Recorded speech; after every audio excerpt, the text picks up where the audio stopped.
El presidente del Congreso salvadoreño, Mario Ponce, tildó de intento de golpe de Estado el ingreso el domingo de militares a ese órgano junto al presidente de ese país, Nayib Bukele. La denuncia de Ponce se refiere a la entrada por primera vez de policías antimotines y de soldados del ejército que portaban chalecos antibalas y fusiles de asalto el domingo a la sede del Congreso, a donde llegaron acompañados del mandatario de El Salvador. La confrontación entre el presidente y el legislativo surgió cuando Bukele, que recordemos apoyado en una resolución del Consejo de Ministros, llamó a la Asamblea a sesionar de manera extraordinaria el fin de semana para aprobar un millonario préstamo. La Sala de lo Constitucional de la Corte Suprema ordenó a Bukele que cese de convocar a sesionar al Congreso y le prohibió hacer uso de la Fuerza Armada en actividades contrarias a los fines constitucionalmente establecidos. Distintos sectores del país y la comunidad internacional han pedido mesura y un diálogo para resolver la crisis política desatada por el enfrentamiento del jefe del Ejecutivo con el Legislativo. El conflicto estalló por la negativa de los legisladores a aprobar un préstamo de 109 millones de dólares para la compra de equipamiento para el ejército y la policía, y que el presidente considera clave para mantener en marcha su plan para luchar contra las pandillas. Tras su aparición en el Congreso, Bukele lanzó un ultimátum a los diputados dándoles una semana para poder aprobar este crédito. Las claves de la crisis institucional de El Salvador en Mundo Plus hoy.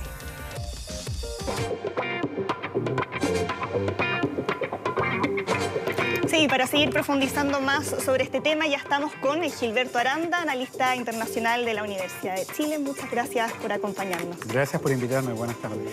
A ver, al pensar en la figura de Nayib Bukele, sabemos que tiene un 80% de aprobación, como mencionábamos recién en el viral, que entró al Congreso con las Fuerzas Armadas, que hace un llamado a la insurrección amparado en la Constitución y en un supuesto interés del pueblo. ¿Y qué tan peligroso puede ser un personaje así para la democracia?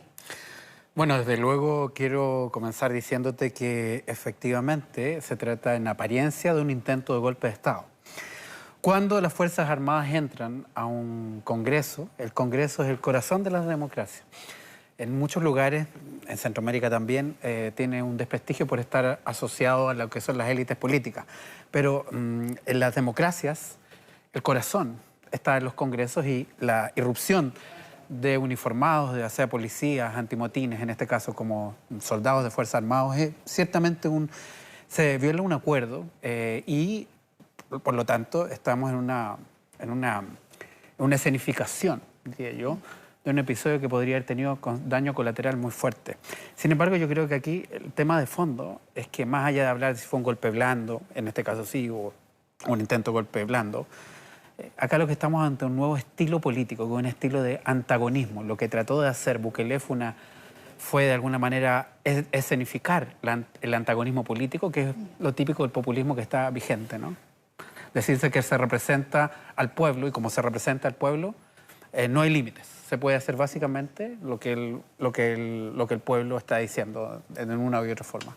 Y con ese discurso, y que es algo que él enfatiza mucho por Twitter, donde hemos visto que ha disparado contra prácticamente todos los poderes del Estado, ¿cómo queda el juego de pesos y contrapesos en El Salvador? Bueno, es que eso es originalmente, o más bien eso es lo que se proyectó el domingo pasado, hace 2 días atrás. Es una contienda entre poderes. Una contienda entre poderes donde la Fuerza Armada, o una parte de las Fuerzas Armadas, lo que hacen es desbalancear a favor del Ejecutivo, del presidente, la decisión que se toma. Sin embargo, también tenemos hoy día, hace unas horas, una decisión de lo que es la Corte Suprema. 5 jueces salvadoreños han dicho que hay medidas cautelares, por lo tanto dice que hay que tener mucho cuidado con esto, llama a respetar las formas. Acá las formas son el fondo. Y por lo tanto yo diría que, frente a lo que me preguntas, claro, Bukele es efectista, es pragmático, y él, como ha sido la costumbre de muchos líderes contemporáneos, es su relación directa con la población, la cultiva a través del Twitter o a través de redes sociales. Claro, él termina diciendo voy a acatar lo que resolvió la Corte Suprema, sin embargo también dice esto atenta contra el trabajo que estamos llevando a cabo por el interés del pueblo, pero también respecto a lo que detona toda esta crisis. ¿Qué rol juega la corrupción que históricamente ha afectado a El Salvador y la desafección frente a los partidos políticos, a los dos principales partidos políticos de El Salvador. ¿Tiene alguna relación de por qué vieron con tanta sospecha este presupuesto que quería aprobar, el préstamo que quería aprobar Bukele con fines de seguridad? Bueno, yo decirte que la campaña que fue hace más de un año, la campaña electoral, y podríamos decir que este presidente está en campaña para un año más cuando se renueve la Cámara Legislativa, la Asamblea, el Congreso.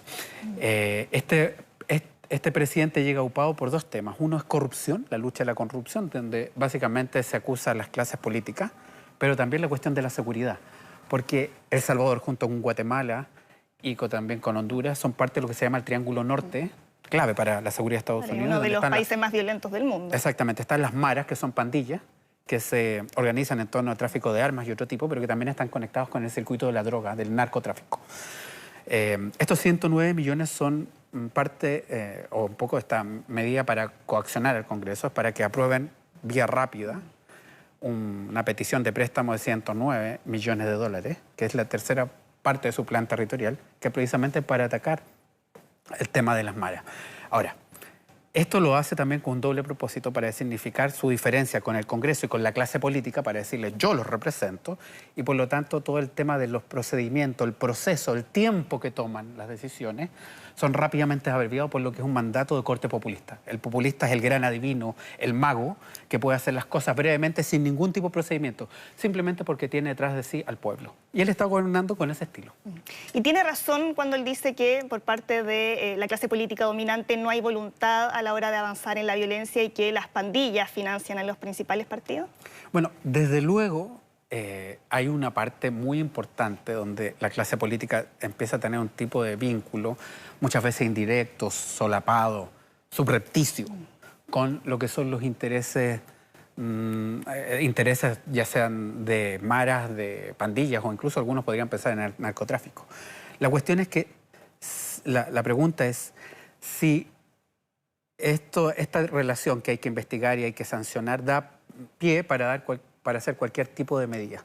Entonces, ciertamente pueden haber algunos políticos implicados en aquello, y para eso hay un cierto procedimiento que hay que tratar de abreviar, pero sin saltarse en los canales. Lo que nos dice es que es la salida extrainstitucional. Les doy una semana, las llama sinvergüenzas.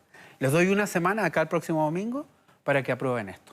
Eso es coaccionar y eso es saltarse todas las medidas legislativas. Entonces, esto también yo creo que la crisis de El Salvador nos llama la atención de lo que está pasando en toda la región, en toda América Latina y también en Chile. Los congresos están sumamente desprestigiados, pero la cuestión es si una autoridad puede, casi por arte de magia, cesarlos. Eso también contraviene algunas de las reglas mínimas de la democracia. Y ese es el problema. Sin embargo, yo no quiero decir acá que no hayan vínculos sucios entre algunos congresistas y de estos tipos de ilícitos.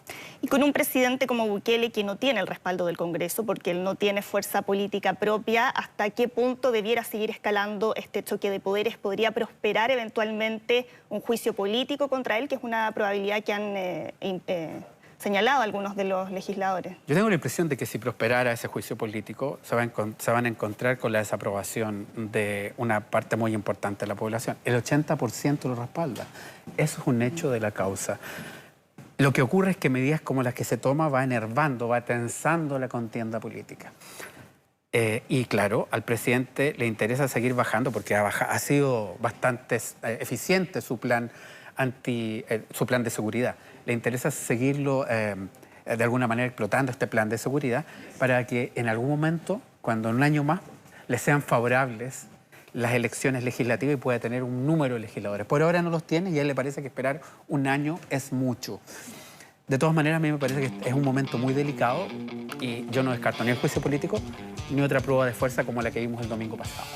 Bien, pues Gilberto, muy claro el panorama. Muchas gracias por habernos permitido comprender mejor lo que está pasando. Muchas gracias a ustedes, muy buenas tardes.